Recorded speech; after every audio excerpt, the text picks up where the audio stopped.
মামা একটা চা দেন তো। হ্যাঁ দিচ্ছি। যেখানে যে পিছে পিছে চলে আসে, আবার আমার শরীরে রক্ত দিচ্ছে, শরীরটা পুরো অপবিত্র করে দিচ্ছে। কোনো জায়গায় যেয়ে একটু শান্তি নেই।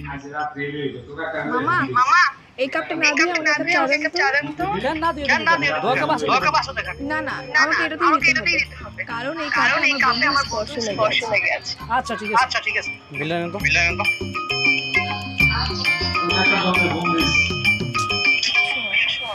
কিরে তুই শুধু ওকে বিরক্ত করছিস কেন এভাবে? কারণ ও বলেছে না আমার স্পর্শ থেকে দূরে থাকতে চাই। আমি ওকে বোঝাতে চাই ওর স্পর্শটাই আমার কাছে সবকিছু। এটা তোর লাভটা কি?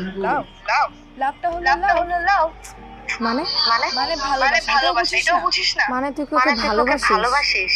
হ্যাঁ রে কখন যেন মনে অজান্তে ভালোবেসে ফেলেছি নিজেও জানি।